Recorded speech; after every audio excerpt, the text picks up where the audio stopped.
There's one factor in the sex trade that's usually ignored: the buyers.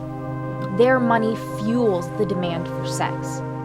Across the country, when men get caught trying to buy sex, they might have to pay a fine or maybe watch a video. But in Seattle, they're taking a totally different approach. We're about to walk into one of the most intense classes in the entire country for sex buyers, and we're not entirely sure if they're gonna let us sit in on it. For obvious reasons, the men might not be comfortable with that, but we're gonna at least try. I have no idea how these guys are going to react to me, but I'm really hoping I'll be able to convince at least one of them to talk. Let me just check in and make sure that he's finished up with the exercise.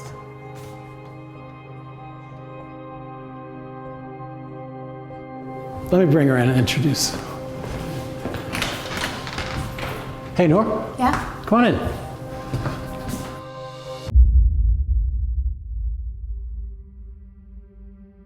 Most of the men in this class are here because they were arrested. That means I have a pretty rare opportunity, a room full of captive sex buyers. It's my best chance to talk to one of them. Your participation is not a requirement of this class. I will still love you if you choose to not attend. I feel like I should do something because it is kind of a community service thing. I think I have some stuff to make up for. So I appreciate that. All but one left, and the one that stayed wanted to be anonymous. That's how it goes for these guys. When they're caught, they aren't shamed as a prostitute, a victim, or damaged. They get to go by John, the most anonymous factor in the commercial sex equation. So part of, to be able to make it disappear from my record is to take this class. And it's a problem that I've had for quite some time, and it's good to be doing something about it as opposed to just keep on keeping on. I mean, I don't know, it's kind of somewhat normalized, it's the oldest profession, all that stuff. But I don't know, it's just, I was in a really lonely place. I was in a really bad relationship, and I just, it's kind of a way of gratification, just a way of tuning out, I guess.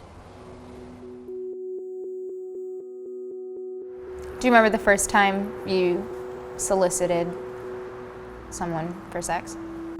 Yeah. Can you tell me about that?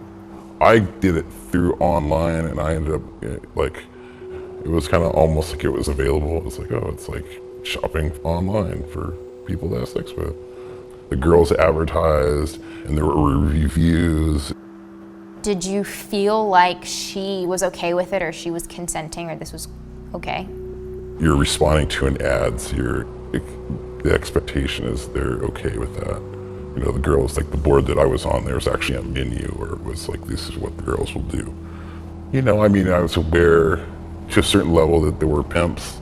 It's something that's easy when you're the John or whatever not to think about, because you're not thinking about them, you're thinking about yourself, obviously. There's a reason why they call it a trick. It's because they're tricked, it's a fantasy.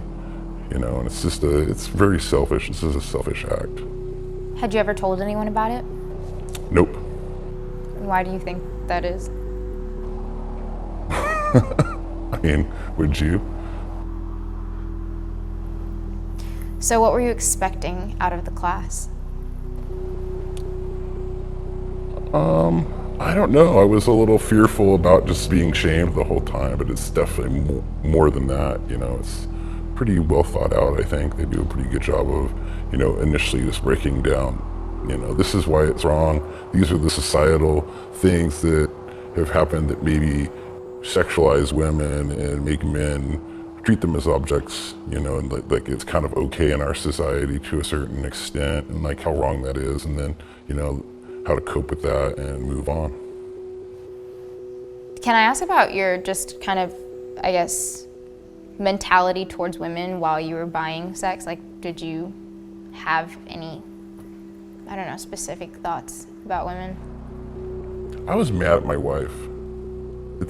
For me, it's kind of as simple as that, and I know it's like, a horrible like coping mechanism to see prostitutes because they're mad at your wife. But that's why I did it. Yeah. That's why I did it. It was, you know, and then it became a compulsive behavior for me. It's something I did a lot. I was just used to it. It was like an escape. Are you still with her? Yes. How did you guys go, like, deal with all of this? We're dealing with it right now, like couples counseling and this, and then a lot of talking. But who knows? You know, it's hard to say how it's going to turn out. I'm hoping that we can stay together, but it's a lot to ask. So next week will be our last week. Those of you who have been mandated here by the courts, we're going to be notifying the courts directly. The 10-week class tries to teach men to have healthy relationships and sex lives. It's led by Peter Qualiteen, who works with survivors of prostitution during the day. On one day of the class, we saw him read a poem written by a survivor. And it's called While I Was Pleasuring You. While I was pleasuring you, I learned not to sleep. Wide awake, overwhelmed by my thoughts, sobbing uncontrollably, unable to fill the room you tore open inside me. My father was abusive, and I recognized pretty early on that although his abuse became a problem for my mom and my siblings and myself, that it started with him. It, in fact, was his problem. And as I got older, I saw that men's violence was happening in a lot of houses, and that it wasn't just about domestic violence, but sexual assault and sexual harassment. And I think for me, in my 20s, when I was doing rape prevention and sexual violence or domestic violence prevention, I wasn't really considering prostitution, and it was the fact that I had such a big blind spot around it that I didn't see the harm. Why is it so important to focus on the buyers? Unless we take away the profit motive for exploitation, there's going to be generation after generation of folks who are turned out to meet the demand. It's not just about combating trafficking, that there's no trafficking without prostitution. There's no prostitution without demand and men's entitlement to the bodies of women and children and others. And so really, fundamentally, I think learning to see the act of buying sex in and of itself as an act of exploitation. It's not just wrong because it causes trafficking, it's just wrong. It's non-consensual sex. Nationwide, there's an effort to go after the buyers to end the demand for commercial sex. It often looks like this: buyer stings. Hands up! Get your hands up!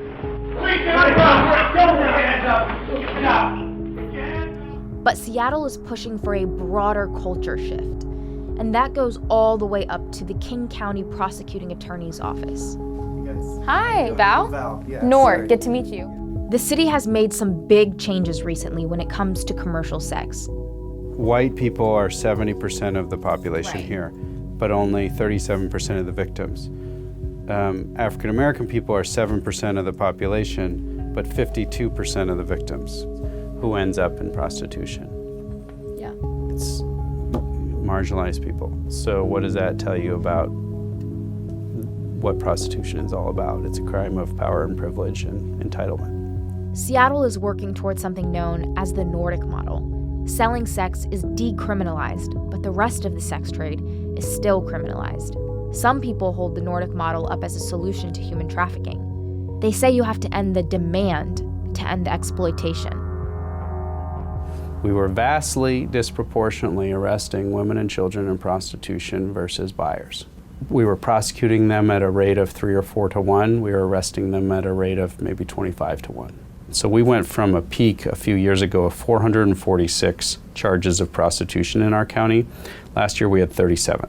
So these are really, positive steps towards getting victims out of the criminal justice system like I talked about. However, buyers can be deterred if you demonstrate to them that there is a real risk that they're going to get caught and that this as a practice is totally unacceptable in our community. There's another way people across the country are trying to cut off the demand for commercial sex, by targeting sites like Backpage. It's a site where people can post classified ads, kind of like Craigslist. But it's become the go-to place to buy sex in the US. I don't know, Seattle, Backpage. New in town, smoking hot, 18. 19-year-old, new in town, 100% real. Please do not ask for any face pictures for my own privacy and safety. This is so crazy, man. She's 18. So, right now in Seattle, in King County, thousands of men are doing this every single day. I mean, if you were to look at any of these ads, you'd never be able to tell whether they're being trafficked. We wanted to get an idea of the scale of the online sex market in the US. So we set up a web scraping program to try to track the number of personal ads posted across the entire country on Backpage. We learned that in a week in January, at least 54,000 ads were posted in the US in the dating sections of this site. And Backpage makes money from each and every one of those ads. There's a lot of sex being advertised on Backpage, but some of what's on there is trafficking. Between 2006 and 2017, Backpage was involved in 74% of all reports received of online child sex trafficking to the National Center for Missing and Exploited Children.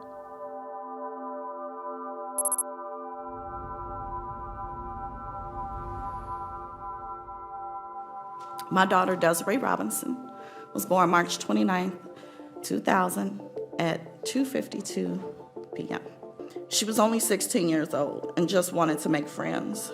We now know that adult men found Desiree on social media, reached out to her, pressured her, and used her to make money. On December 23rd, 2016, a 32-year-old man by the name of Antonio Rosales was looking through Backpage.com for a child to have a sex with. During his search, he came upon the picture of my 16-year-old daughter under the posting, "New girl in town looking to have fun," which was posted by her pimp. This was the last night of my daughter's life.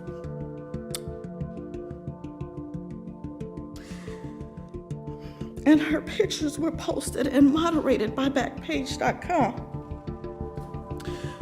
The truth is, Backpage.com and other sites are making millions of dollars by exploiting our children. Desiree's mom was asking the Senate to change the Communications Decency Act. Right now, it shields websites from being held accountable for harmful things that were posted by third parties. But there's a bill to change that. It was co-sponsored by Senator Rob Portman, a Republican from Ohio, who founded the Senate caucus to end human trafficking. This is really unbelievable that in the 21st century, in this country, we are seeing not just trafficking, but increasing trafficking. Sex trafficking online, I believe, is the primary reason for that. I also believe that the drug epidemic has contributed to it. And I just think Congress has a huge role to play here. Why did you choose to take a specific approach on Backpage? About 3/4, maybe even 80% of the commercial sex trafficking goes on one site, one single site. We were able to show that this organization not only sells girls, boys, women online, but they actually know they're doing it because they were taking ads that were clearly about underage girls and actually editing them to make it appear as though they were not underage. So this was as bad as you can imagine. In terms of Backpage, we've also been talking to women who engage in selling sex as a means of survival. Do you think it's important to include them in the conversation? Yeah, I mean, I think that's part of it. And, this is an issue that goes well beyond the discussion about online sex trafficking, because the issue of prostitution and the issue of how you address, as you said earlier, the most vulnerable populations has to be part of this discussion. Backpage, having spent a lot of time now studying this and getting to know their practices and how they operate, they're not looking out for your best interests. We reached out to Backpage, but didn't get a response. Going after the sites where sex is bought and going after buyers are both efforts to cut off the demand in order to end the supply. But not everyone agrees that these anti-demand approaches are the best way to end harm in the sex trade. I wanted to really understand why some experts are critical of the approach I saw in Seattle. So I met up with the executive director of a national anti-trafficking organization. When law enforcement is working to arrest buyers are aware of that, right? And then are less likely to take time to answer questions from sex workers, right? You know, what we've heard from people engaged in consensual commercial sex work and in different sexual economies is that the more they're able to take the time to engage with potential customers, the safer they are. There's a saying that violence against women is not a women's issue, it's actually a men's issue. And in Seattle, we saw this in the buyers' classes, where men were being held responsible for their role in a harmful system.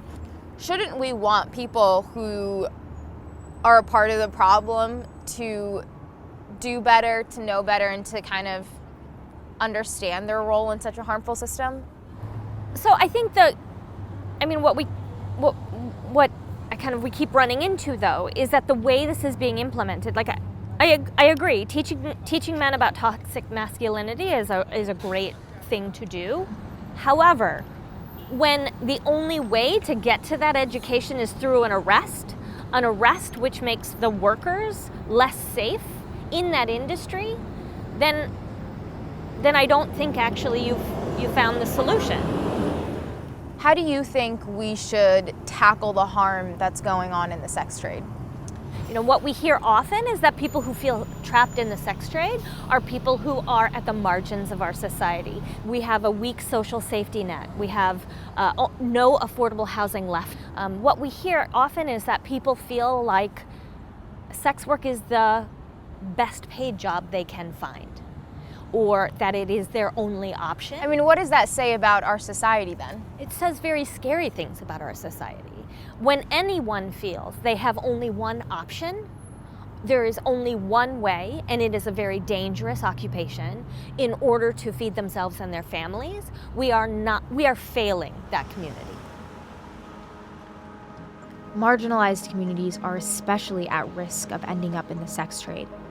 I wanted to talk to a local activist about this, so I went to an event for World AIDS Day that Charisse Monet helped set up. Monet has done sex work in DC and thinks taking down Backpage would put a lot of people like her in harm's way.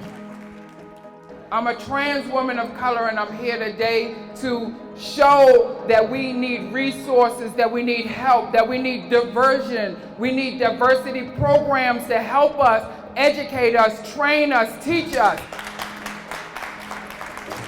A lot of times this word sex work it scares people, but I don't want you to be afraid of it. I want you to be aware of it so you can understand why we're doing it.